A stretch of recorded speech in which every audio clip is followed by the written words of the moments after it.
Ah, qu'il est beau ce jingle. Il est beau, non Fred? Ah oui, il est beau. Ça y est, il s'est endormi Fred. Non, pas du tout. Ça t'a réveillé au moins? Non? Non. Alors on appelle, on encourage la personne qui a appelé à rappeler. À rappeler, c'est ça. On a eu un petit souci. Ouais, un petit retard à l'allumage pour décrocher. Exactement.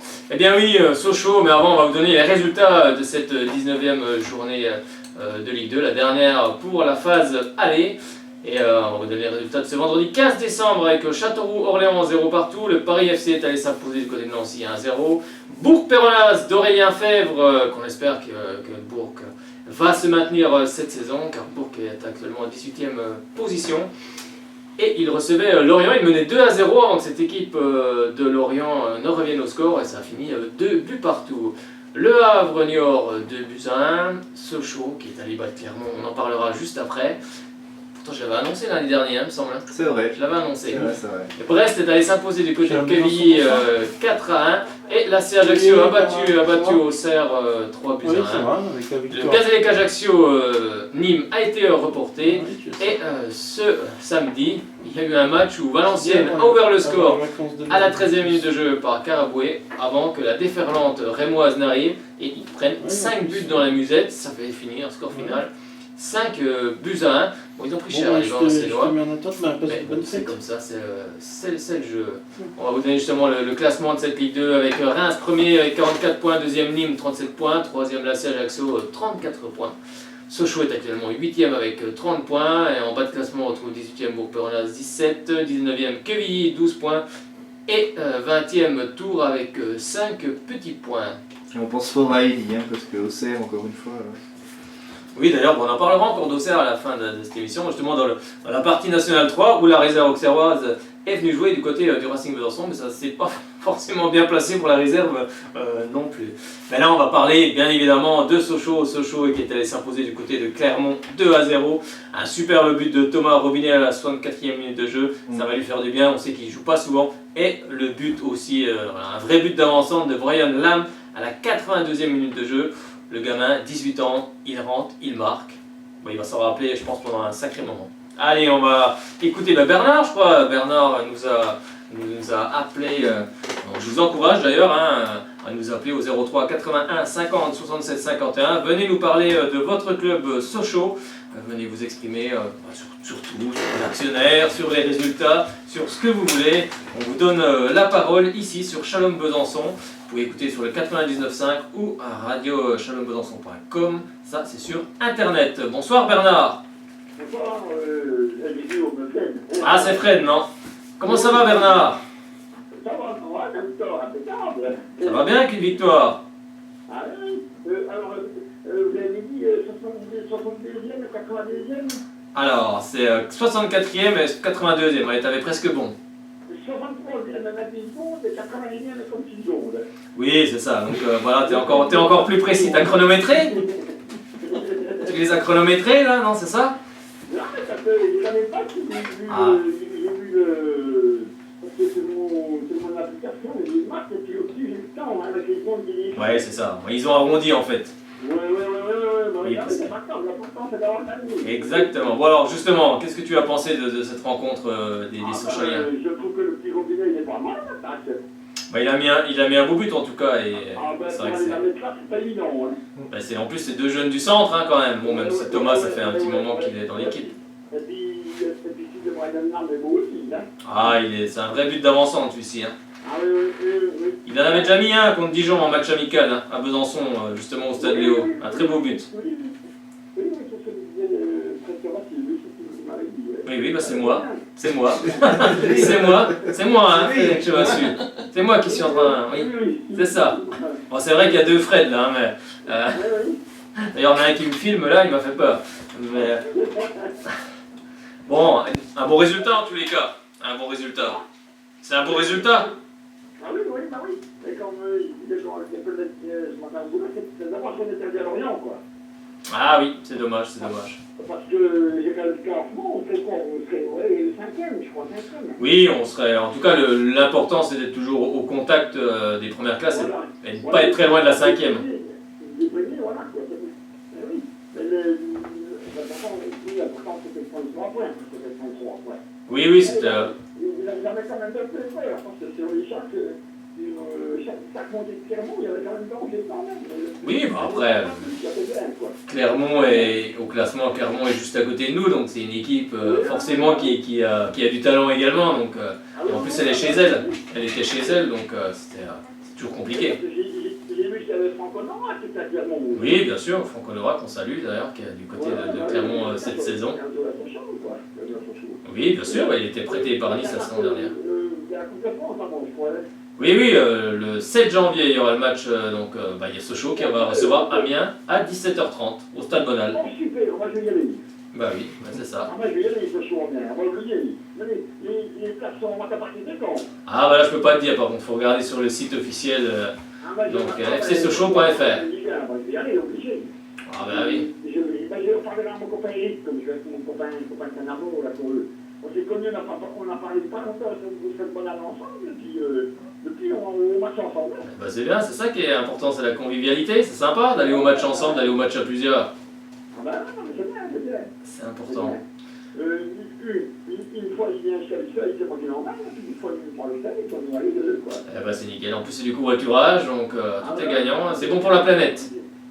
Ça arrange tout le monde, ça fait moins de véhicules, ça me banal. Exactement, et c'est très bon pour la planète, donc il faut encourager tous les covoiturages, et en plus on rencontre des gens, on fait des connaissances, et c'est également très très important. Et puis après on peut reparler du match, on peut refaire le match. Puis vous partez d'où? De la place du 8 mai?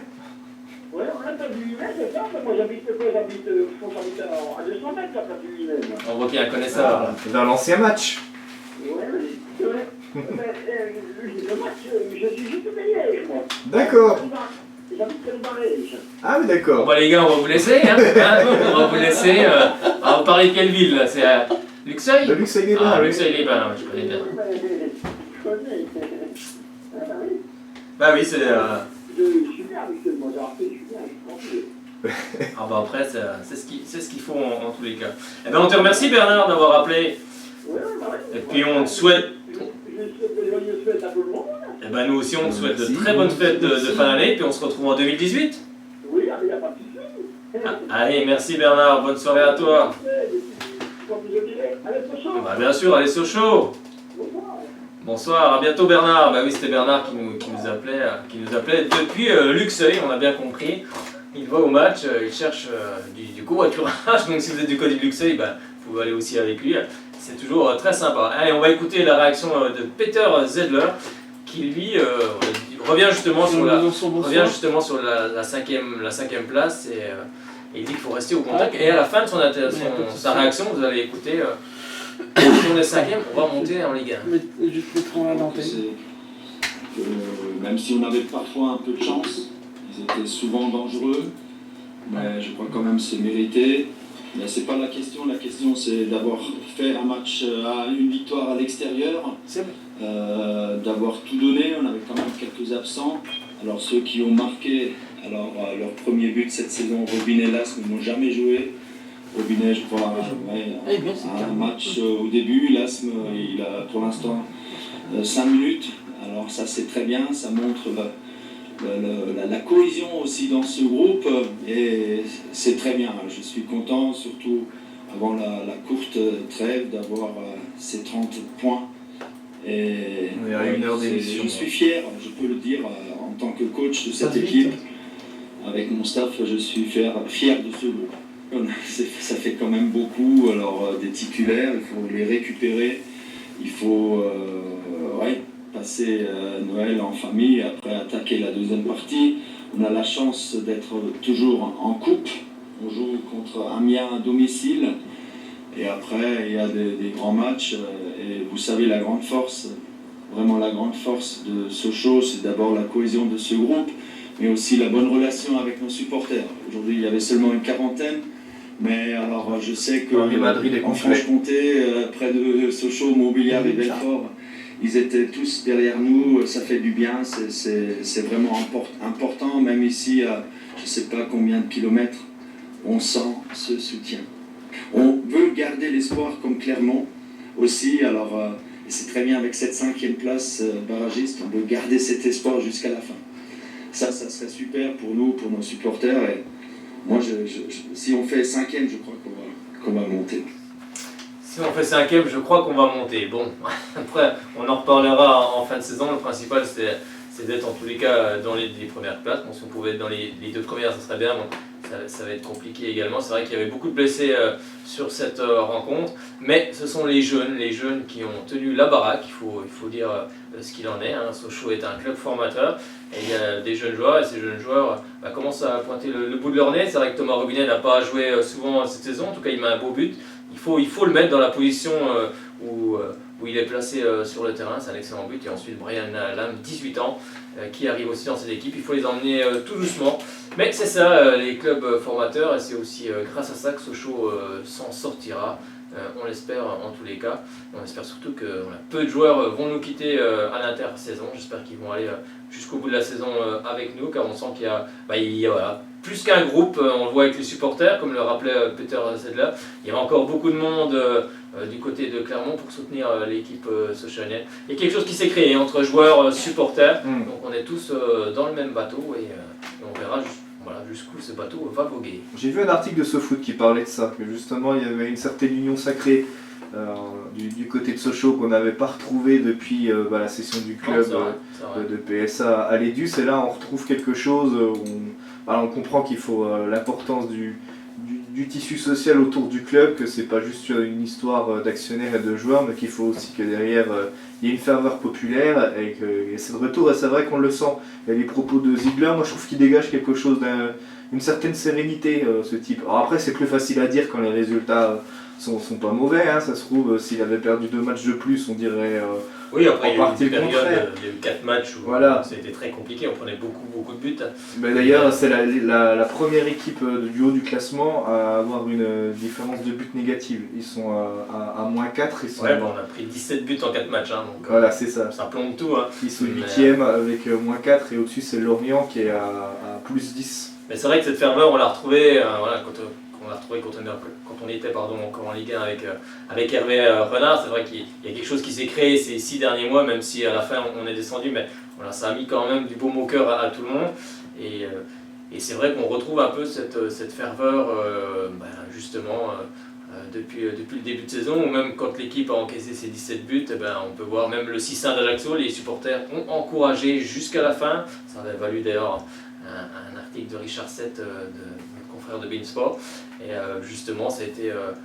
Puis la semaine d'après, au Auxerre, on était quand même pratiquement 400, 400-500. Donc je trouve que c'était quand même admirable. Le club, il est toujours là, les supporters sont là. Hein, c'est aussi l'âme du club, il est là. Et puis les joueurs le sentent bien, et j'espère justement qu'aucun ne partira. Franchement, j'ai vraiment envie qu'aucun joueur ne parte. Mais après, on sait toujours que le mercato, c'est toujours très compliqué. Après, l'actionnaire, moi je suis pas inquiet, même si l'Edus s'en va, même si M. Lee vient quitter le club, il sera revendu. Sochaux, c'est un club historique, c'est un club qui compte dans le championnat de France. C'est quand même Peugeot qui a créé le championnat de France, qui a créé le premier centre de formation. Il y a quelque chose derrière, il y a les infrastructures dignes d'un club de Ligue 1. Donc moi je ne suis pas inquiet, il y aura un actionnaire, quelqu'un qui reviendra, mais il faut dire que dans le football, d'ailleurs j'en discutais il n'y a pas longtemps, là, quand Auxerre est venu à Besançon, on a discuté avec un membre du staff de l'équipe réserve, et qui me disait aussi que c'est compliqué de trouver des actionnaires dans le football, parce qu'il faut que l'actionnaire accepte de perdre de l'argent. Et ça, tout le monde n'accepte pas de perdre de l'argent. Allez, on va justement, je crois qu'on a un auditeur, Fred, hein, c'est ça? Oui, tout à fait. Fred, il filme, il met sur Facebook, il tweet aussi en même temps, il fait tout en même temps. Quel homme high-tech. Pas trop Allez, publicité, merci. on va dire bonsoir à notre auditeur ou auditrice, je ne sais pas. Auditeur. Salut, Bonsoir, c'est Jonathan. c'est Jonathan. Bonsoir Jonathan, comment ça va? Oh, bien. Bien, tout va bien? La victoire pour les Sochaliens? Il faut. Alors justement, est-ce que tu as vu ce match Est-ce que tu as vu ce match? J'ai juste vu les 3 quarts de la deuxième période. Voilà. C'est intéressant, on va dire. Oui, alors qu'est-ce que tu as pensé justement de la partie que tu as vue? J'ai trouvé le but de Brian Lam magnifique. Un vrai but d'attaquant, un vrai but d'avant-centre. Oui. Ça fait du bien pour un garçon de 18 ans. Je pense qu'il va s'en rappeler pendant un petit moment de celui-là. C'est toujours important quand on est un tout jeune joueur de rentrer et de marquer. En tout cas, bon coaching de Peter Zedler. À souligner. après, je sais pas si tu avais remarqué, mais à un moment, on voit les supporters de Clermont qui quittent carrément le stade au 2-0. Ah bah après c'est sûr que c'est un peu ce qu'on disait sur les supporters. Bon à Sochaux il y en a peut-être qui quittent le stade, c'est sûr, quand on est mené 2-0, mais cette saison je pense que bon nombre de supporters restent. Et c'est peut-être ça aussi la différence, et l'équipe elle le ressent. Ouais. Alors justement tu voulais nous parler de quoi? Du match, de l'actionnaire? L'actionnaire, moi je pense Allez. qu'il devrait vite dégager avant que sa société elle coule. Alors justement, qu'est-ce que tu penses de l'actionnaire? Tu penses que c'est pas fiable dans l'avenir? Parce que j'ai regardé il y a quelques temps où ça en était par rapport à un PSA qui nous avait créé, même pas un centime. Qui nous avait créé, c'est-à-dire? Vu qu'un PSA qui était à l'origine du club et tout, je regardais depuis qu'il nous a racheté. Oui. Depuis qu'il nous a racheté, c'est un dégringolade. Ah, depuis que PSA a vendu, tu veux dire? Ouais, depuis que PSA a vendu et que le bus a racheté. Bon, alors ce qu'il faut dire pour le sujet de PSA, c'est que PSA était n'était pas. Moi, j'appelle pas ça un actionnaire, j'appelle ça un garant du club. Parce qu'un actionnaire, il doit remettre de l'argent pendant tous les ans pour construire une équipe compétitive. Là, je pense Peugeot, était plus un garant du club. Il comblait le trou en fin de saison, le trou qu'il y avait, et c'est tout. Il ne remettait pas plus. Sans doute, peut-être qu'il y a des choses qu'on ne sait pas, mais voilà, pour moi, c'était juste un garant du club, et ensuite ils se sont débarrassés du club. On a vu au premier venu, ils n'ont pas forcément regardé la suite. Ils l'ont vendu pas cher, le club, déjà. Oui, je ne sais même pas s'ils l'ont vendu, on m'a rappelé l'autre jour, je ne sais même pas s'ils ont encaissé de l'argent, on ne sait rien, il n'y a rien de transparent. En fait. Ce qui a marqué un petit peu sur internet, c'est qu'ils l'ont vendu, mais ils l'ont quand même bradé, et qu'ils ont mis un petit peu au bout, justement pour que le nouvel actionnaire... oui, ils ont mis de l'argent par contre. Voilà, et pas faire de dépenses sur les premières années. Ils ont mis de l'argent justement pour que le club soit à l'équilibre. Et l'actionnaire, en tout cas l'Edus, lui avait normalement 2 ans d'avance. Mais bon, ça il l'avait dit quand même au départ. Ça, on peut leur mettre beaucoup de choses sur le dos, mais ils avaient quand même dit au départ qu'ils ne remettraient pas forcément de l'argent tout de suite, qu'ils allaient attendre quand même un petit peu. Mais bon, après, c'est vrai qu'il y a un transparent. Ils avaient promis de faire une conférence de presse en annonçant leur projet. Le projet, on l'attend toujours. On ne sait pas de quoi il est constitué. Donc, c'est sûr qu'après, quand on ne dialogue pas. Comment? C'est comme les 100 millions. Non, mais ça c'est, je pense qu'il a pas compris la question du journaliste qui lui posait la question. Déjà dire qu'on va mettre 100 millions, c'est complètement stupide. Ça ne rime à rien, il n'y a pas besoin de mettre 100 millions. Mais je pense qu'il n'a pas compris. Pour moi, je pense qu'il n'a pas compris la question. Je pense qu'il a pas du tout compris la question, puis il a répondu complètement à côté de la plaque. Mais non, il n'y a pas besoin de mettre 100 millions d'euros pour du côté de Sochaux. Il faut juste mettre un peu d'argent, mais il faut surtout accepter d'en perdre tous les ans, et sans doute qu'ils n'ont pas les reins assez solides pour ça, parce qu'il faut quand même des sommes colossales. Donc maintenant, si vraiment, en tout cas là ici, le site officiel a quand même publié un communiqué comme quoi il s'engageait à remettre de l'argent. Après, on verra si c'est vrai ou pas. Mais la DNCG a quand même averti le club, non? Il y a quand même des choses sur pas de transfert. Il y a un encadrement de la masse salariale en fait. Donc le club ne peut pas recruter à titre onéreux, donc ça veut dire que le club n'a pas le droit de faire un transfert, par exemple de 2 millions d'euros, quelque chose comme ça. Mais le club peut recruter des joueurs libres, mais doit faire attention à sa masse salariale. Donc ils doivent proposer des salaires qui doivent rentrer justement pour être à l'équilibre en 2018 pour la saison qui va venir. C'est la première fois dans l'histoire du club qu'ils ont comme ça un investissement par la DNCG. Ouais, il y a déjà eu oui, c'est une des premières fois. Bon, on le sentait arriver parce qu'il fallait remettre. C'est un moindre mal. Bon, il s'est engagé formellement à remettre de l'argent. Après, on verra. On va attendre. Ou maintenant, il est prêt aussi à discuter s'il y a d'éventuelles personnes intéressées, soit pour reprendre le club, soit pour peut-être être actionnaire avec lui. Mais bon, ça va être compliqué d'être actionnaire avec quelqu'un. Moi, je dis toujours que c'est compliqué quand tu es actionnaire à plusieurs. C'est pas évident, mais maintenant, ça va peut-être marcher un petit peu comme ça. Donc, on va voir ce qui va se passer. En tout cas, l'important, c'est aussi que sur le terrain, eh ben, on obtienne des bons résultats, parce que si on veut vendre le club, c'est toujours mieux de vendre un club qui est en haut de l'affiche plutôt qu'en bas, c'est plus facile à mon avis. J'ai fait des recherches un petit peu sur Dongfeng et puis le DUS, parce que j'avais parlé plusieurs fois de ça. Oui. Et j'ai fait des recherches, j'ai aussi regardé avec coach Sureda qui intervenait avant ici. On a regardé chacun de notre côté et tout. On n'a rien vu en lien officiel entre les DUS et Dongfeng. Il y a peut-être des liens. Dongfeng, c'est avec Peugeot surtout, pas avec. Oui, mais vu que c'était à peu près au même moment, le moment où Peugeot et Dongfeng se sont.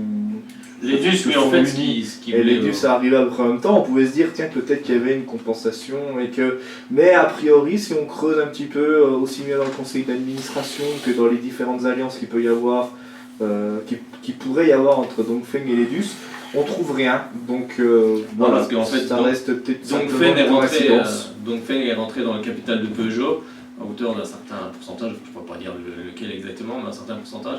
Et en fait, les DUS, lui, voilà, avait peut-être un contrat justement pour fabriquer les phares ou je sais plus quoi, enfin bref, équiper les véhicules Peugeot de LED sans doute, mais bon, je pense que ça ne s'est pas fait, ou alors on ne le sait pas, mais bon, c'est un petit peu compliqué. Après, ils avaient une filiale en France qui a fermé, qui a été en liquidation judiciaire. Donc il y a plein de choses comme ça qui sont, bon, on a quand même Ilya Kenzik qui va s'en aller normalement à la fin du mois de décembre, c'est apparemment c'est acté, c'était sur le site officiel. Donc ils ont tenu aussi à réagir. C'est bien aussi, toutes ces enquêtes ont quand même poussé le club à réagir en tout cas, parce qu'ils voulaient même déposer plainte contre l'Est républicain, parce qu'il y a des choses qui sont arrivées dans la presse pour eux de façon frauduleuse. Donc bon, on n'en sait pas plus pour le moment, on verra bien s'il y a des acheteurs potentiels. On sait qu'il y a peut-être un groupe du Moyen-Orient, un groupe luxembourgeois, et puis aussi on parle de Romain Peugeot, et de l'arrivée avec lui d'actionnaires sans doute. Donc on verra ce qu'il en passe, mais moi je suis pas. Hein? Ah oui, à l'époque il parlait du groupe Lisi. En fait c'était ça que tu voulais parler, Jonathan? Ouais. Donc c'est un sous-traitant, il me semble, si je ne me trompe pas, de Peugeot, mais bon moi j'ai jamais cru à cette. J'ai jamais cru à ça exactement, parce que. Alors pour quelle raison? Parce que moi je pense qu'il faut quand même une surface financière extrêmement importante pour un club de foot. Après peut-être qu'ils n'y viendront peut-être pas tout seuls. Après c'est vrai qu'il y avait un consortium, oui, d'actionnaires régionaux, pourquoi pas, hein, moi pour reprendre le club, tout est ouvert. Après, est-ce qu'ils ont la surface financière pour reprendre un club de football? C'est compliqué à mon avis à mettre en œuvre, et après on n'a plus entendu parler du tout justement de ce consortium. Donc après toutes les hypothèses seront en tout cas mises sur la table, à condition que l'actionnaire en place veuille bien vendre, parce que ça débouche de ça. Mais bon, il a l'air quand même ouvert à l'idée. Je pense qu'à un moment donné, je pense qu'il va réfléchir, et puis il va voir que... Il y avait un autre éventuel repreneur au moment où c'est l'Edus finalement qui a eu l'affaire. C'est Pierre-Arnaud Rollin qui est à la tête de Kipo, un cabinet d'expertise comptable. Il y a des nouvelles de ce monsieur ou pas du tout? Non, écoute, on l'a jamais revu. Je crois qu'il voulait venir avec des Anglais, je crois, il me semble, non, c'était pas ça. Je crois qu'il voulait pas venir, il n'y a pas que lui tout seul, ou je sais pas, c'est pareil. Après c'est un cabinet d'expertise. Bon, après c'est compliqué, il y en a plusieurs, mais moi je suis pas inquiet pour le club. Sochaux c'est un nom, c'est une marque de fabrique, on peut dire voilà ce qu'il en est. On forme de très bons joueurs, et on a tout ce qui va bien dans les infrastructures. C'est un club qui est structuré en tous les cas. Donc moi je suis pas forcément inquiet. Après beaucoup s'inquiètent en sachant, non, moi je suis déjà de nature optimiste, mais bon, je suis pas inquiet quand même si des clubs comme Strasbourg sont descendus, mais bon, j'espère qu'ils vont pas descendre comme Strasbourg, quoique quand on voit ce qu'ils font maintenant, mais non, moi je suis pas inquiet. Il y avait d'autres problèmes aussi, il y avait des problèmes extrasportifs, il y avait des problèmes autour des identitaires, il y avait beaucoup de choses, il y avait un nettoyage au-delà du sportif à faire à Strasbourg. Mais maintenant c'est vrai, je pense qu'il faut que M. Lee, l'actionnaire, mette en vente le club. Je pense qu'il n'a pas les reins assez solides pour justement pérenniser le club. Et c'est ça, l'enjeu il est là, parce qu'on parle des supporters, on parle des joueurs, on parle de tout ça, mais bon, il y a quand même des gens qui travaillent dans ce club, il y a des salariés, donc c'est quand même des gens, en premier c'est pour eux, parce que c'est eux quand même qui risquent de perdre leur emploi si vraiment il arrivait, ce que je ne souhaite pas, bien évidemment, quelque chose de, voilà, de plus que regrettable pour le club. Mais en tout cas, on va suivre bien sûr cette affaire d'actionnaire de tout près. Tu voulais dire autre chose, Jonathan ? Bah, écoute, Jonathan, on te souhaite une bonne soirée, on te souhaite de passer de très... le message est passé. Allez, on va recevoir Lionel, parce qu'on a dit quand même qu'on n'allait pas finir cette émission de l'année 2017 sans recevoir notre Lionel national. Bonsoir Lionel. Salut Fred et salut à toute l'équipe. Comment ça va Lionel ? Bah ça va, salut, on a gagné. Bah oui, je l'avais dit, je l'avais annoncé l'année dernière qu'on avait gagné à Clermont. Ouais, mais enfin, en face, on n'avait pas grand-chose. Hein, en face, hein. Oh, il y avait quand même une équipe de Ligue 2 en face. Oui, mais vous avez mis beaucoup de remplaçants. Hein. Bah nous aussi, il y a beaucoup de titulaires en moins. Oui, bah nous aussi. Oui. Ah oui, nous aussi. Des équipes types, on va dire. Oui, c'est des équipes bis. On était dans la fin match sérieux, ce qu'on veut dire. Ah oui, puis on voit que nos jeunes sont là quand même. 18 ans, Brian Lam, il rentre, il marque. Robinet, là, c'est ce qu'il fallait faire, j'étais étonné. Mais il met un beau but, Thomas Robinet, il a du talent quand même. Ben voilà, faut qu'il joue comme ça, faut qu'il tente. Ben, faut qu'ils prennent confiance. Faut qu'ils prennent confiance, les jeunes, tout simplement. Faut qu'ils prennent confiance, qu'ils ont du potentiel. Bien sûr. Il faut qu'ils le mettent en profit pour l'équipe. C'est ça, tout à fait. Non, tout à fait. C'est une bonne chose en tout cas. Ah bah oui, celui-là, il va s'en rappeler pendant un sacré moment, à mon avis. Le jeune, non, ouais. C'est important. C'est bien qu'on ait gagné là-bas, on ramène 3 points. C'est dommage qu'à Lorient, parce qu'il y avait la place de prendre les 3 points. Bah oui, on fait encore des erreurs, quoi. On est bien, on est dans la course. Oui, c'est ça, on est, voilà, c'est comme tu le disais, on est au contact. Faut pas se focaliser sur sa 5e place. Moi, ce qui me focalise, c'est sur la vente des clubs. Il faut que les Chinois y vendent. Oui, après, je pense que oui, après, de toute façon, qui vendent ou qui vendent. Que le Chinois s'en aille, il faut qu'il puisse avoir une équipe. Après, l'actionnaire, moi, c'est pas là-dessus que je suis forcément inquiet. Après, il faut que l'équipe tourne bien, justement, pour que le club soit vendu. Il faut quand même avoir un actionnaire qui est fiable. Ah, ben ça, maintenant, tu vois, même en Ligue 1, les actionnaires sont pas forcément fiables. Hein. Ça devient compliqué de trouver un actionnaire qui veut mettre de l'argent et surtout en perdre. Il faut pérenniser le club en Ligue 2, il faut pérenniser le club en Ligue 2, il ne faut pas aller plus bas. Oui, bien sûr, donc il faut... Ligue 2, puis un jour, on est en Ligue 1. Exactement. Donc pour ça, il faut pérenniser le club et on espère remonter en Ligue 1. Pour le coup, il fait du bon boulot. Oui, pour le moment, il a redressé un peu la situation. Il y a eu 4 matchs où on a pris beaucoup de buts. Il a redressé là-bas, il a trouvé des solutions. Tu vois, à Clermont, on a attaqué, mais on attaque moins. On reste quand même un petit peu sur la défensive. Bah oui. De toute façon, il faut pas... Bah oui. C'est bien d'attaquer, mais après, il faut penser à revenir. Puis après, on est cramé physiquement. On n'a pas les joueurs pour attaquer comme ils voulaient faire. Puis il faut attaquer par petites doses, voilà. Puis physiquement, il faut tenir aussi, parce que attaquer c'est bien, mais à la 70e, c'était déjà cramé. Il faut avoir du banc, il faut avoir... Voilà. Bah oui, bon, en tout cas, on a eu la réponse sur le banc, on a eu la réponse contre Clermont, les jeunes sont là et ça fait plaisir. Moi, je trouve que ça fait plaisir. On fait présent, voilà. Oui, donc c'est important. Eh ben, on te remercie, Lionel, en tout cas. Et puis... Je vous souhaite de bonnes fêtes. Bah, nous aussi, on te souhaite de très bonnes fêtes de fin d'année à toi, à ta famille et à tes proches. Et puis on se reverra en 2018. Bah, on sera toujours là. On sera toujours là en 2018, j'espère en tout cas. Ouais. À moins que... Passer à toute l'équipe de bonnes fêtes de fin d'année. Bah, merci beaucoup. Et puis que voilà, que ce soit propice pour vous. Et oui, et Sochaux sera encore là en 2018. Et j'espère que, moi je croise les doigts, j'espère que le Chinois vendra, qu'on aura un actionnaire fiable, et puis on ne sait pas. Oui, on ne sait pas après.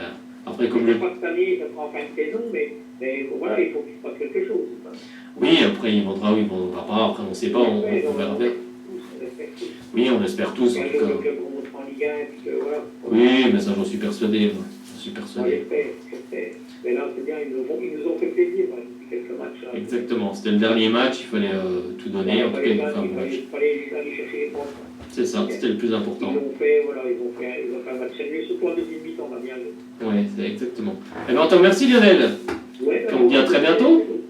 Ouais, très bientôt. Merci, à très bientôt. Et puis bonne fête de fin d'année. Et merci à toi aussi. Bye bye. Merci. Bye bye. Et oui, c'était Lionel, notre fidèle auditeur. On ne pouvait pas